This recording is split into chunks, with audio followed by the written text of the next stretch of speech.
WYMT Mountain News at 5:30.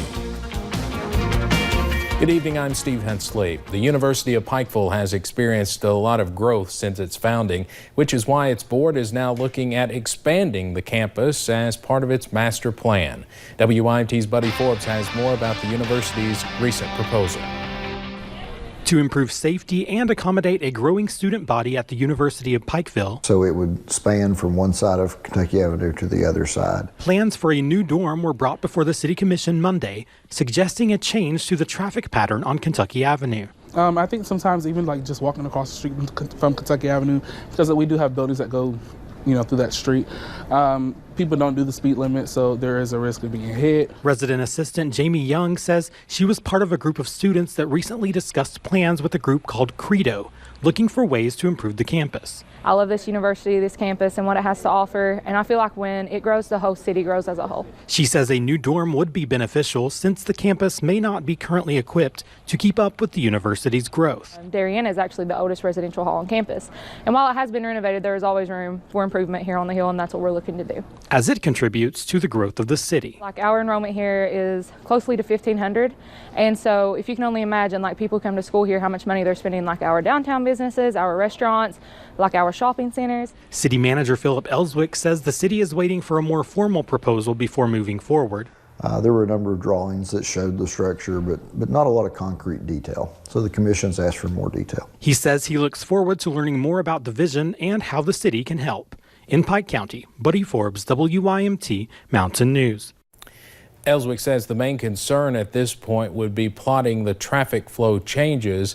University President Burton Webb says the plan is still in its early stages and will likely take a few trips to the drawing board before anything is official.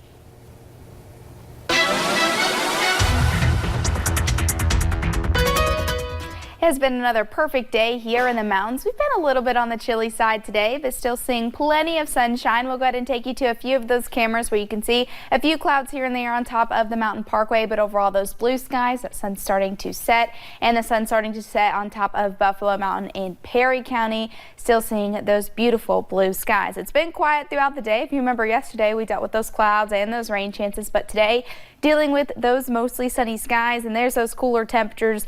We're into about those mid to upper 50s, hitting 60 up into Ashland and Hazard, 56 Pikeville, 58 into London, 59 down into Middlesboro. Now those winds have been pushing in from the northwest anywhere from about 5 to 10 miles per hour, so it's a little bit windy at times, and that has helped us cool us off since that front has moved through yesterday. But we'll see those calm winds tonight, and a frost advisory is in effect tonight, but we are looking at a gorgeous weekend with more sunshine, and we're tracking another cold front that'll move into the mountains as we head into the new work week. I'll have those details coming up in just a little bit.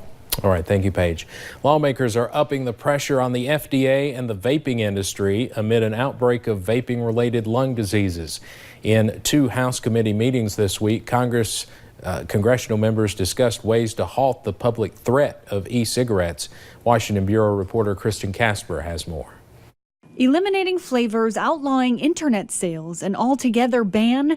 These are some suggestions lawmakers tossed around on Capitol Hill this week, hoping to curb the e-cigarette crisis and keep the vaping devices away from teens. They're addicts and they don't know it. With each puff, experts say more and more fall victim to this mysterious lung disease that causes chest pain, fatigue, and vomiting. You know, we all pray in this country that they will find the cause of this lung illness, but they may not. Meredith Berkman, mother of 4 and founder of the national group Parents Against Vaping E-Cigarettes, says she's constantly worried about her children becoming hooked. This is not a problem that's going away. Scientists are still learning about the long-term effects, and lawmakers are searching for data that's not yet available. More questions than answers. What do we need to do as the federal government to make sure that our children are not harmed as a result of vaping? Last month, President Trump said he plans to ban flavored e-cigarettes altogether, but Boston University professor Dr. Michael Siegel says that could create a public health disaster. He says 2 million smokers quit successfully thanks to e-cigarettes,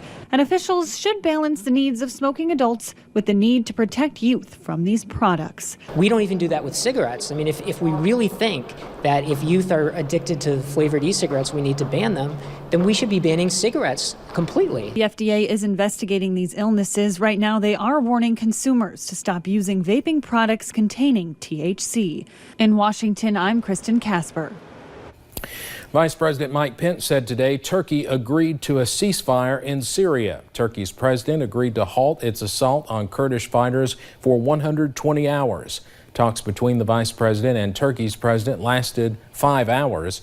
The 120-hour pause will allow the withdrawal of Kurds in the region. President Trump thanked both sides and called it an incredible outcome.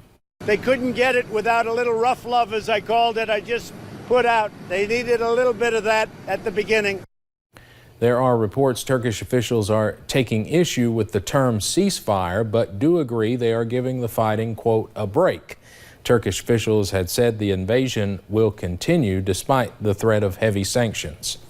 It will be a little longer before a hearing on a computer seized from Secretary of State Allison Lundergan Grimes' office. The Secretary of State's office says a hearing on the issue set for today was canceled. Last month, troopers seized a computer from her office. An investigation is looking into how Grimes and her aides used voter data. The Herald Leader reports the computer was used to create and maintain the voter registration system. A statement from Grimes' office says the computer was seized without a warrant or subpoena. Governor Bevin's office has ordered flags to be lowered to half-staff today across the Commonwealth to honor late Democratic Representative Elijah Cummings. He died early this morning due to long-standing health challenges. He was born and raised in Baltimore, a community he represented for 20 years. Cummings was a fixture in U.S. politics and an advocate for civil rights. Dave & Buster's is coming to another Bluegrass city. The restaurant will be built in the South Park Shopping Center at Nicholasville Road and New Circle in Lexington. It's going into the spot where TGI Fridays used to be. Caden Properties owns the shopping center. A spokesperson says construction will begin early next year. Dave & Buster's hopes to open in early 2021.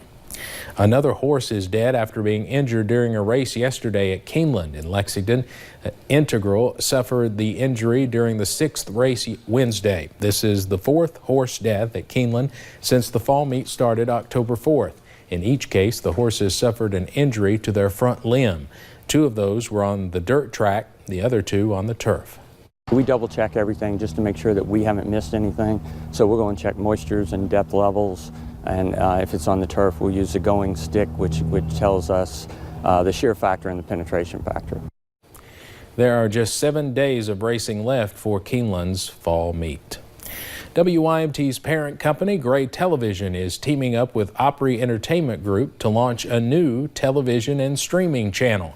Circle is all about celebrating country music and the country lifestyle. Circle will offer viewers news, documentaries, movies, and the return of the Grand Ole Opry to television, the show that made country music famous. Circle will begin airing early next year.